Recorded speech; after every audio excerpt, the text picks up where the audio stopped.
Happy Thursday, friends. We are in the middle of our summer savings series where we are chatting this week about how you can find the good stuff on Facebook Marketplace. I am chatting with one of my clients, Alissa, and you may have heard her on the show before. She was in episode number 214 that coincidentally was talking about saving $4,000 in a decorating coaching call. And then we chatted again in episode number 254, all kinds of questions you might have to ask the designer. But every time I would get on a Decorating SOS call with Alissa, she would shock me with amazing finds, really lovely, you name it. There was something, lamps and frames and cabinets and I don't know, there's a lot. And I would say, well, where did you find it? Facebook Marketplace, Facebook Marketplace. Now, what you need to know ahead of time that she doesn't mention in this is that she is using Facebook Marketplace as a way to source her items for her own home because she has a Pottery Barn style, but not a Pottery Barn budget.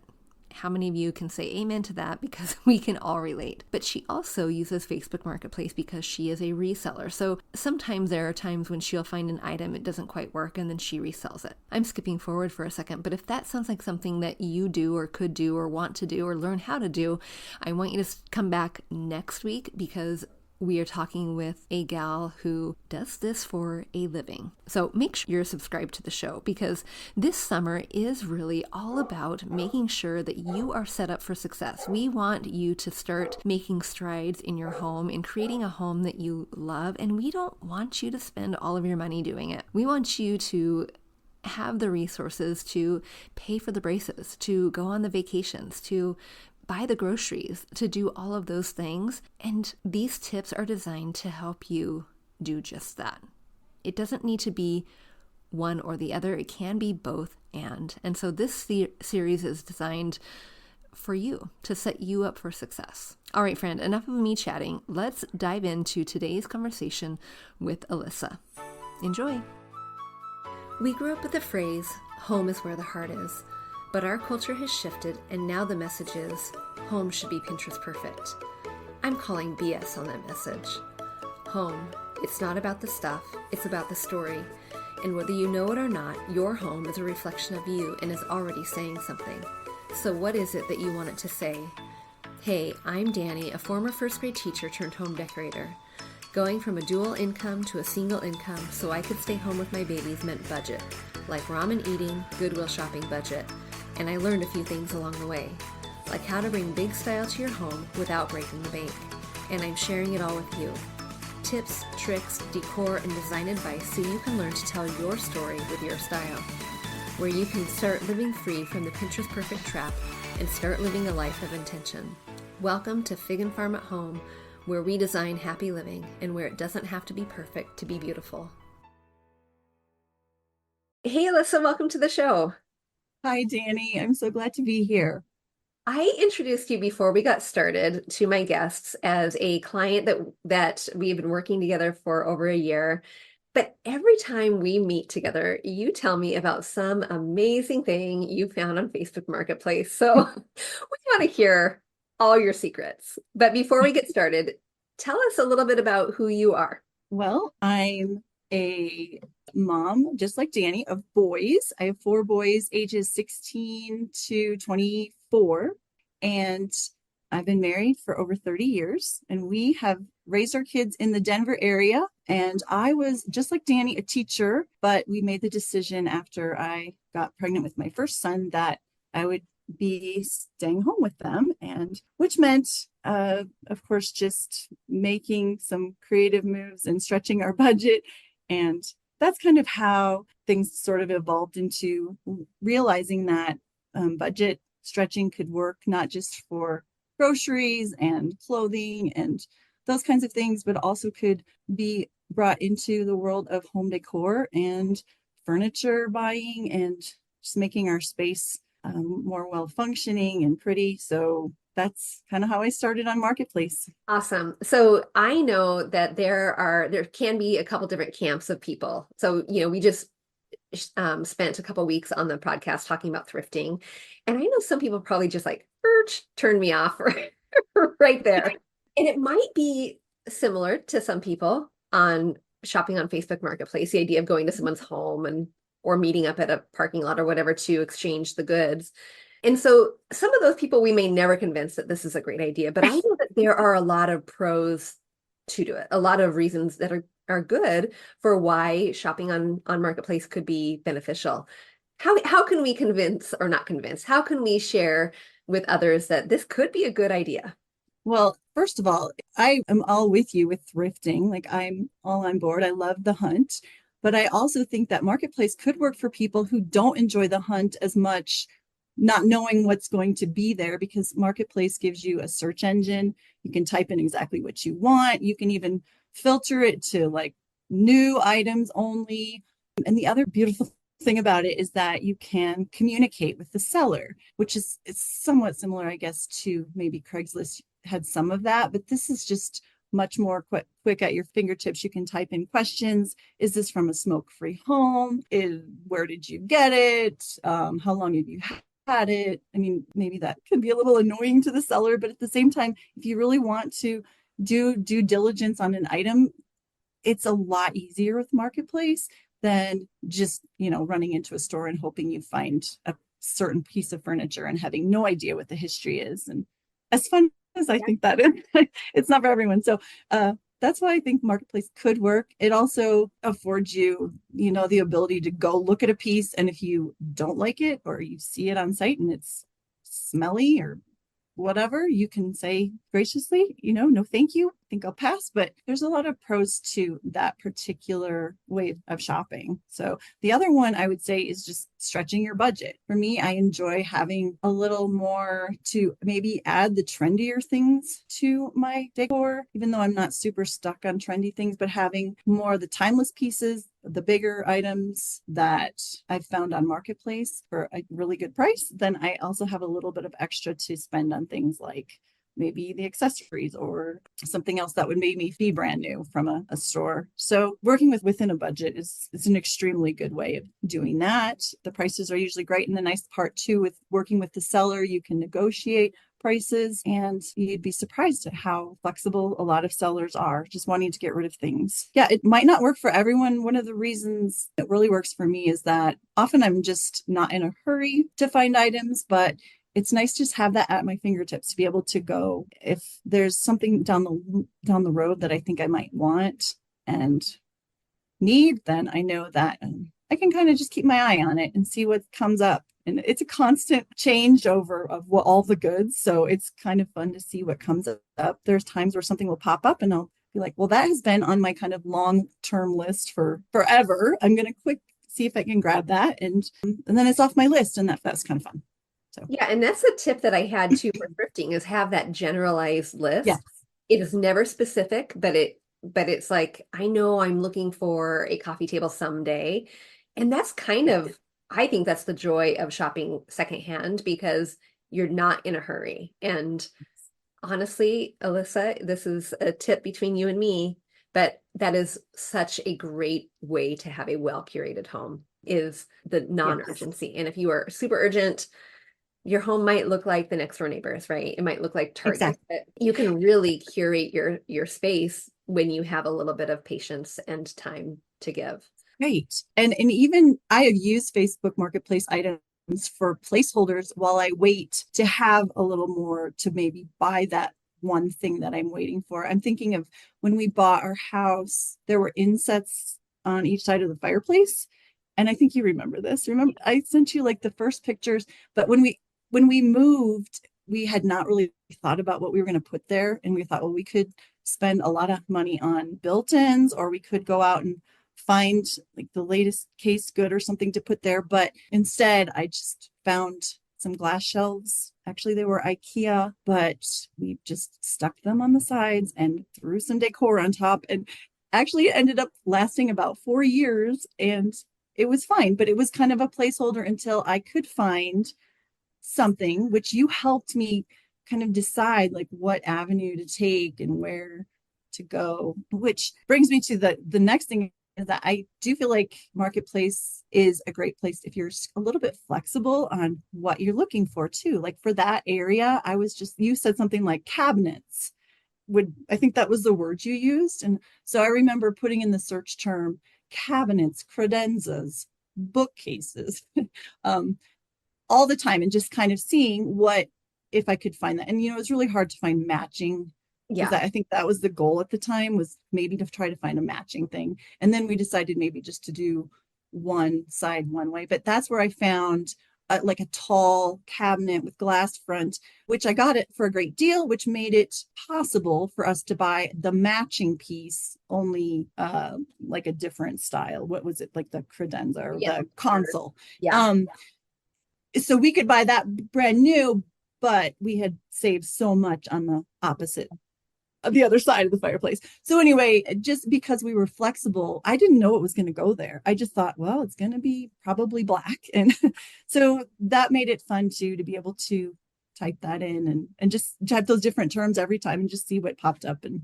Right, right. Yeah. So tell us, what are some of the strategies? I know what you're referring to when you say, type in the search bar. yes. But this is a critical step, especially if you're looking for some things that are kind of diamonds in the rough. And I don't mean in and amongst the junk, but like Facebook is a big place.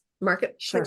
I mean, it's a big thing. So how do we narrow in and find, because you have found some items from like Crate and Barrel, Pottery Barn, Restoration Hardware. We're talking some, I can't Yes. afford it. I can dream Right. about it. And then I tell Greg, hey, can you build that for me? That's right. That's the budget I have. So Right. I need to know all your secrets because I would like to start shopping this way too. Okay. All right. Well, first of all, I definitely don't purchase everything there. I mean, I do upholstered items from time to time if I've really researched maybe, where this has been, how long it's been there, or we actually had invested in a really good upholstery cleaner at one time. So that's good. But I do kind of have a list of things in my mind or on my computer. And there are things that you can go to the actual website and, well, to Marketplace.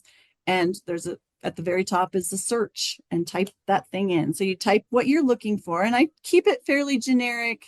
You can hone it down to very specific. For instance, for my kitchen counter stools, I could put in, swivel cushioned counter stools, but I choose to just kind of put counter stools or just stools, because a lot of sellers don't include those words in their titles or even in their descriptions. And so that is where you start. And then I also sometimes add a brand name if I know that I really want the West Elm such and such. But again, I'm fairly flexible, so I'm not stuck on that. But it's kind of fun once in a while to just type in a name brand that you like that is hard to afford, and just see what comes up as well.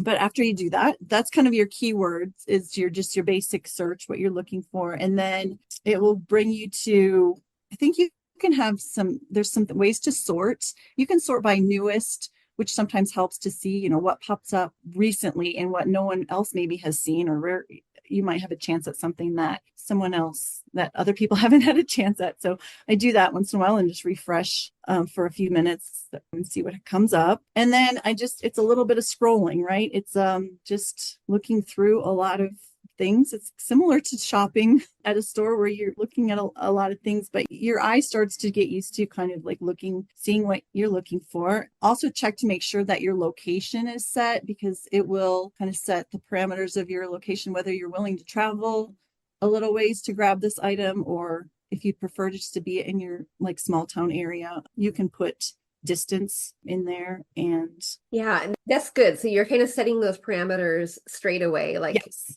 right.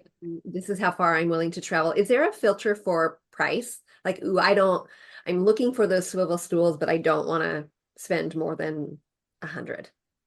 I think there is. And I think you can even maybe sort by lowest to highest if you wanted to, but I'm not sure what that Okay. would come up with. Often I don't do the price, just because I know there are plenty of times that people have been willing to negotiate. Yeah. And there's a nice feature, is a save. There's a save, I think, on each listing.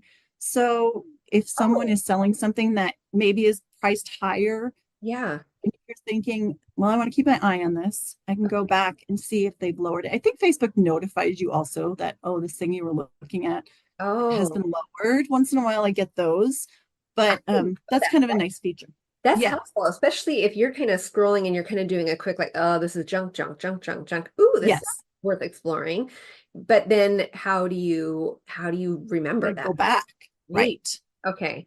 And then, so if I'm looking for, we put in the search terms for the swivel stools, and here we come up with several. Do you ever refine that search then to say Crate and Barrel like, or Pottery Barn like, or or whatever? Do you ever include that brand name, or not necessarily, and you just kind of keep the casual scroll? Sometimes it can get a little bit confusing because I think Marketplace just throws in, I don't know how the algorithm really works, but it feels like that doesn't always get you what you're looking for. And it might narrow it down. It might exclude things that the seller, if the seller hasn't actually put the name brand Yeah. in their listing. And so, and that's happened to me before. I had something where I was looking for a chandelier recently, and they had actually put the wrong brand. And for weeks, I was watching it. It was the wrong, it was not, I think it said Williams Sonoma or something, but it was actually a West Elm light. And I think it would have sold quicker if they'd put that. But so the sellers do make some mistakes like that. Sometimes there's misspellings. Sometimes they'll put their first thumbnail picture as something very random that you might not even know what it is, but it's worth going into that and seeing like, okay, what actually is this item? Yeah. And yeah, I've caught a few things by making sure I look through that. But the other thing tip that I would say that is probably the most helpful once you've kind of found something that you're kind of curious about and actually has caught your attention and you think that might be a possibility is to right click on the image on a fairly good image of the item that represents it pretty well. And you can do a Google, I think it's like a Google search image with Google is on there. And that will bring up if that item actually has existed in the past in a retail store or has any other history, that comparable item that you could just look at, and just that way you can kind of check like, okay, what's the value of this thing? Or, did this just come from somewhere I'm not interested in buying it from, or did it come from a nicer place? Or Have you I ever don't know, it just that. and found like, oh, this is like jackpot of the finds. Like this is Yes. okay. Tell us about that. Well, I've had that quite a few times actually. I know too recently, more recently in the last maybe 6 months, is I had looked for a clock, which is kind of a crazy thing, but at the time I thought I was going to put a clock in a certain place, and I ended up actually reselling that. But I looked it up through the Google Lens, and it was a currently at our house on their website for over $400, or actually over $500 on sale, over $500. Wow. And so I just was like, this can't be true. And because the person had it listed for $25.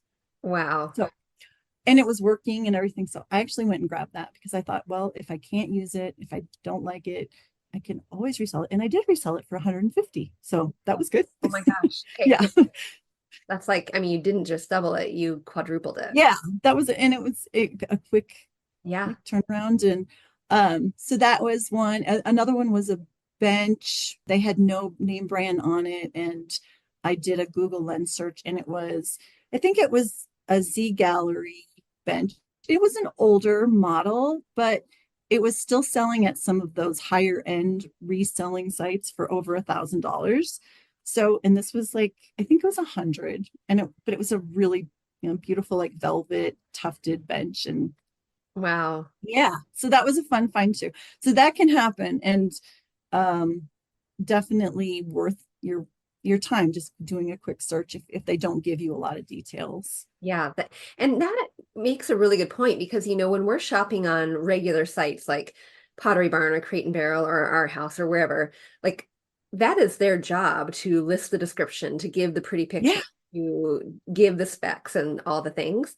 Mhm. But when you're on Facebook Marketplace selling it, you're a casual, usually mom, Right. like I'm ready to clear out my stuff. And so they're Yeah. missing all that. Like it's not a marketing tool. No. That Right. is Good, Alyssa. I bet that's why I'm not very successful.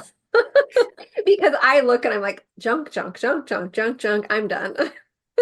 I so understand that. I really do. I know it, and there is a ton of junk too, but there is a huge amount of stuff that people are just getting rid of, and it's good stuff. So Yeah. I'm sure it depends too where you're located, and it's not going to be accessible for everybody, but Yeah. yeah.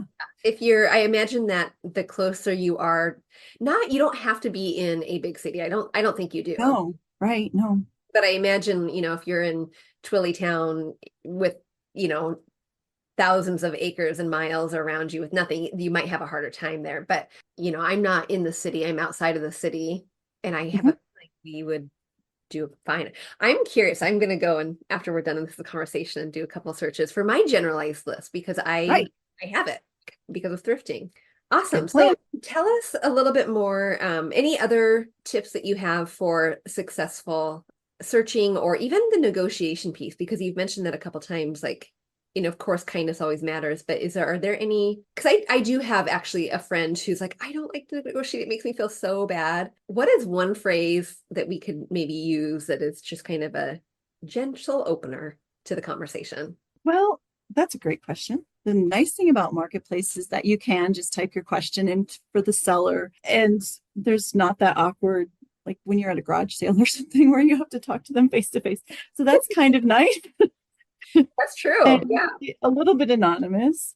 But I think that one of the things that I would just do is just say, just hi and use their name because you can see what their name is usually. Maybe it's not their real name, but it helps. And then just say, would you be able to go lower? Would you be able to negotiate this price? Or this is how much I have, and would you be willing to take that? Just, I think they're expecting it a lot of times, at least as a seller myself, I'm expecting that there's going to be some wiggle room when I set the price that, Yeah. and you have no idea how long. Well, sometimes I don't know if there's a way to tell how long that person has had that item, but sometimes they're just like, okay, we're moving tomorrow. I need this out. Yeah. And it doesn't hurt to ask. I know And when I list things to sell, I very much expect a negotiation. So I always up yeah, my initial price me too. because my bottom line, I want X for it. Maybe I want $10, but I'm going to list it for 15. And Right. 15 bonus. But if I don't, hey, yeah, I can go down to 10. And I do think Absolutely. right, that is very standard. And you made a very good point. It's not like a garage sale where you're standing in front of that cute, The worst. like, Yes. you like my stuff? Uh-huh. Uh-huh. It's a lot more anonymous. Anonymous. So Yep. yeah. Yep. Love it. And I think even just phrasing that, is this the best you can do? Or even just a gentle, I'm able to pay 125, like give your bottom line. I'm able to pay that. Would you accept that? And if they say no, then you have a decision to make, right? How, Yes. how much do you like it or how much do you need it? Or are you willing to go above or just walk away? Oh, I was just gonna say that that happened to me not that long ago with a little Pottery Barn table. I very much hadn't done my due diligence and like really researched it. I just saw it and knew that I thought I had a place for it. Um, but when I messaged the seller, I just said, this is what I've got. And it was way below what he was asking. And he said, sure, come and get it today. So I was like, oh, okay, wait, I'm going to get this maybe. But um, I probably should have stepped back and said, do I really want this? And maybe, but actually it ended up being a good thing. But anyway, that can happen. So don't be afraid to put your pricing out there too. What Yeah. you're willing to pay. You never know. Yeah, exactly. Have you ever gotten to the spot like, okay, I'm gonna go for it. You go to the place and then you realize, ooh, this isn't like what it's listed, or it's not, might be damaged and they didn't know, or it stinks, or something that kind of made you want to walk away. And if you have any tips for navigating that with grace? Well, yes, I have had that. And I've had people do it to me. And I think you just have to figure that it's expected that that might happen. But I think like we talked about with being just gracious, and kindness goes a long way. And there are times where I just say, you know what? actually, this is a little different than I thought it was going to be, or I think it's a little bit of a different color than I was hoping for.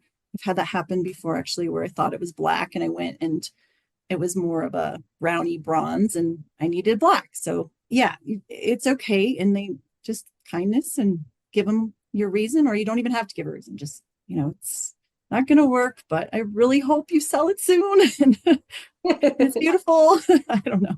And I think you're right. I think it's kind of an unexpected thing. Like it's not like you're doing all your vetting online. You're asking Right. questions, you're putting in filters, you're doing all the things, and that final draw is right there on the doorstep. And sometimes it works and sometimes it doesn't. And I think like I would expect that as a seller, if someone didn't Yes. want it, once they saw it, that's okay.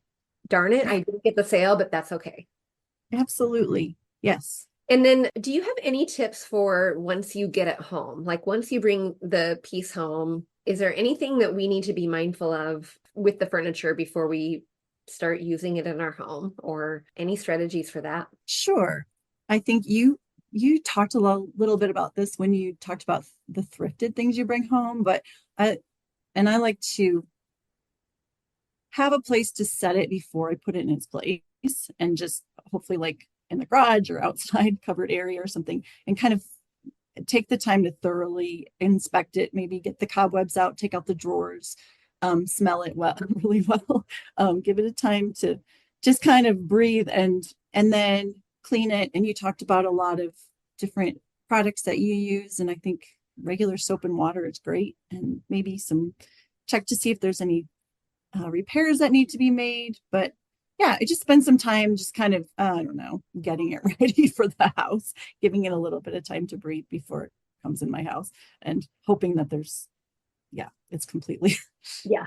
free And that all usually. and that all the cooties are gone, right? Yeah, all the cooties are gone. But One of the um, one of the things I do, I don't know what you do with upholstery, but you mentioned earlier having a steam cleaner, and I think, mhm, gosh, that's such a good idea. But like when I find upholstery, I'm kind of hesitant to do that, to find upholstery. But me too. upholstery, they never come straight into my house. It is sitting out in my Yeah, garage for kind of like an annoyingly long time before. right. Oh yeah. Like my husband's like, it's time to Yeah, park a car here now. yeah, we're ready to have our garage stall back. Yeah. Let's get that chair out of here. Yeah. Yeah, because we want to make sure that, anything that is there is taken. Oh, yeah.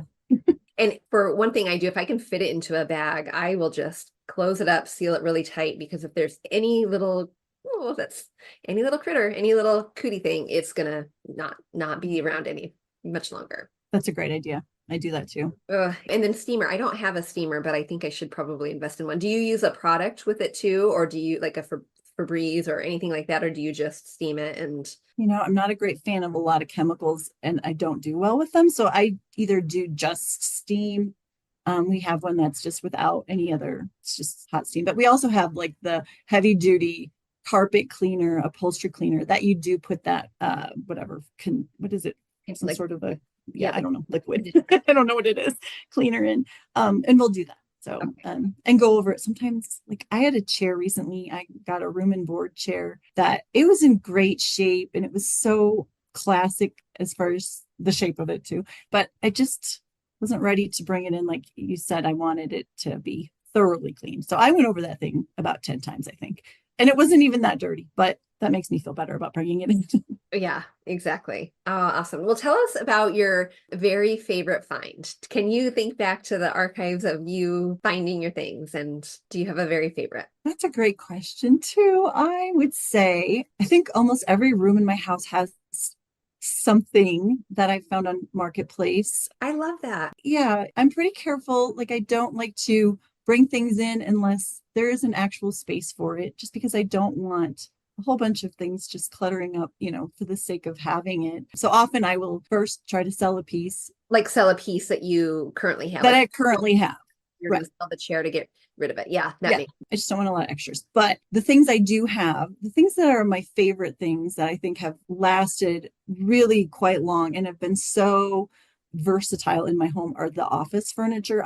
We started out, I don't know, it had to have been 15 years ago, maybe. We had found a Pottery Barn just like all of the office suite, would you call it, of all the pieces. Like, Yeah.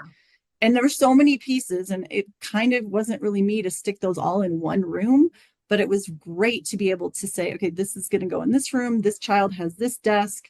Oh, This is going to go in the basement. And we still use some of those pieces. We've sold a few of them, but that was a great deal. It was a huge undertaking getting it out of the, their house and stuff at the time. But boy, has that stood the test of time. And that's kind of a philosophy of mine, is buying things that are more timeless and maybe can be used in different ways over time. So I think also in my current office, we have a Ballard design, another like whole desk. It's a whole system with the like two desks facing each other. Got a great deal on someone who was just moving across, I think, the country and just had to get rid of it. I don't remember the price, but it was so much better than what I could have ever gotten paying full retail. That was out of the question. And that's just been such a blessing to have that piece, because I know that that's, it's within my style aesthetic, as far as just it's pretty simple lines. And I think will be able to use it in other homes. And so I'd say those pieces are probably the best buys I've had as far as lasting and being versatile. And that makes sense too, because if we can go really anywhere to get the budget thing, right? Like if I needed a Mhm. desk, I mean, I can find a pretty budget desk at Walmart, Sure. Oh right? yeah, IKEA is full of Yeah. them. Right. And who knows how long that is going to last. But if I Mhm. know that I don't need it today, if I can have a little bit of time and it's on my list of generalities, like you mentioned, and Mhm. I can search for it and find that quality piece. I mean, not Yes. everything that is expensive is quality. We do know that, but there are some brands who have a True. better reputation than others for Right. quality. I really like that. But okay, I'm going to go back to something you said in there, and you just made my little heart sing. And you said, I also try to find things that are within my aesthetic. Yes. It's a Yes. great word. Yes. I love I Because love how you teach that. you don't just want things for things' sake. You also want to Uh-uh. be in alignment with your whole style, right? And Yes. I'm just going to harp on this for a second, my little soapbox, but if you don't know what your style is, if you have no clue, you are going to constantly be buying and making likely a mistake. Even if it is a budget mistake, you're going to be making a mistake. And the worst thing that can happen, Alissa, I say this until I'm blue in the face, but the worst thing that can happen is you find that good deal, whether it's Facebook Marketplace, Costco, or IKEA, Hmm. buy it, and you are basically married to it because now that is running the whole show and it is Right. dictating all the other things you bring because you're saying, my room isn't working. Why isn't it working? Right. It's working Right. because you married the silly piece that wasn't your aesthetic in the first place. So, That makes so much sense. Yeah, to definitely back up first before you even go shopping on Marketplace or anywhere and figure yeah, that out. yeah. And that will eliminate tons of those pictures that you're scrolling through too. You'll be like, okay, wait, way too ornate or way too, I don't know, brown Or or whatever green. word you want to say to it. Yeah, Yeah. exactly. And it does that when you're same thing, like if you're in a physical store, Mhm. you're at a garage sale, you're anywhere, it helps you filter. It is your own innate filtering system when you have Yeah. your aesthetic nailed in. Yeah. Awesome. Yay. Yay. Thanks for enabling me and my little soapbox there. Sure. Oh, anytime, Dani. All right, Alissa, do you have any final tips or words of encouragement for these mamas who are just like me, encouraged and inspired to go and try to find something beautiful on Facebook Marketplace? Well, I think it's a great idea that you're willing to give it a shot. When I think about myself, when first embarked on this, it is intimidating because this is just like a new thing that you've never done before. And you're just not quite sure, but really it does not hurt to pick maybe within your aesthetic something that actually you need. Maybe you ready for a new coffee table or something, and just give it a try. Just type it in and see what comes up. And it's kind of a fun little adventure sometimes. And you never know who you're going to meet too. I've met some amazing people through the whole process. But yeah, I think that it can feel overwhelming thinking I've got to, rush and try to make my home look a certain way, or I want my house to look, there's just bombarding us all the time are all these beautiful pictures of homes. And I think you talk about it all the time that it's okay to figure out, first of all, what do you want? What do you love? What makes you feel at home in your own home? And to take that time, step back first and figure that out. And then maybe pick a small thing to look for on Marketplace, or a small area that you might want to make a little bit more your own. And just, it's okay to not have it all done right away. And in fact, it's kind of beautiful to have a home that you've taken your time with to curate things over time. Absolutely. Mic drop there because, we can all, I mean, we can't all, but we could go out if we chose to and buy all the things. I call Mhm. it like the box, the bed in the bag look. We could do that, but your home is much more interesting and personality filled and character infused when you take just a little bit of time. It has a curated look, and that is one of the tips of having a home that, even though we don't ever want to replicate an Instagram or a Pinterest picture, it has that feel to it. Exactly. Oh, Yes. well, gosh, it was such a joy chatting with you today, and I am so thrilled that you were willing to share some of your insights on shopping Facebook Marketplace successfully with my listeners. So thank you so much. Oh, it was so fun to be with you, Dani. Thank you so much. And there you have it. 7 takeaways I got from chatting with Alissa about how to use Facebook Marketplace well are things that I'm going to try out the minute I am done pressing record. But here they are in a nutshell. The first is to set your filters. Of course, we can set the distance and we can set newest listing so that we have things that are posted within a week rather than 6 months ago. But she recommends not setting a price. And she recommends that even though you might have a budget and likely do, because negotiations are expected and encouraged, even, that as long as you do it with kindness, you can always negotiate a price. But if you set a filter, it could exclude some things. If you set a filter on pricing, it could exclude some things that actually could be a good find. The second thing she said was, when you are putting in search terms, be really general. Don't be specific, because the generalized will, yes, they will garner a lot of results. But the thing is, sellers make mistakes, which is tip number 3. Sellers make a lot of mistakes. Sellers on Facebook Marketplace are not like sellers who are designing the Pottery Barn website or the Target website. Those marketers are putting in all kinds of keywords and descriptors in those descriptions. They're putting in dimensions, they're putting in weight, they're putting in color, they're putting in all of the things. And sellers on Facebook Marketplace, they're not trained marketers, or if they are, they're probably not using those skills here on this platform. So be mindful of that. The more general you are, the more scrolling you're going to have to be. But if you know your aesthetic, which is tip number 4, if you know your aesthetic, you're able to stop scrolling pretty quickly to check it out.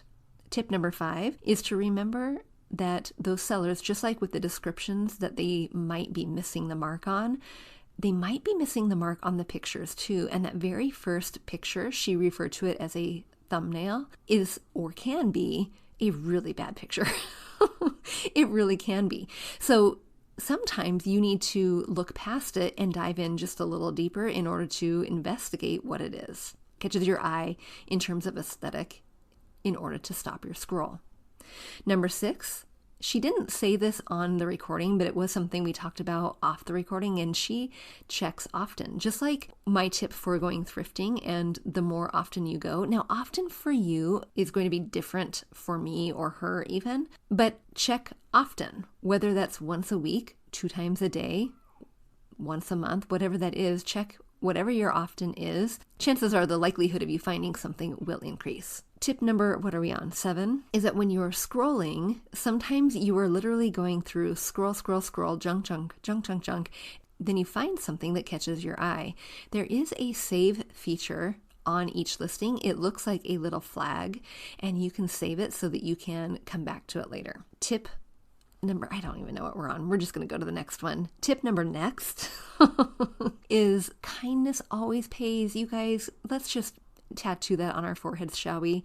Kindness always pays, whether we are negotiating on Facebook Marketplace, even behind an anonymous screen, or we are in line at the grocery store. Kindness goes a very, very long way in everything. You're going to hear me say that more and more. But in terms of Facebook Marketplace, when I used to, at the very beginning of Fig and Farm, when I had all of my products, I used to do shows. This is a quick side story. I used to do shows, and I would go and I would sell my junk, is what my boys would call it. And I have to tell you, if someone came up to me with a brusque attitude and were just kind of abrasive, there was no way in God's green earth I was going to give them a lower price.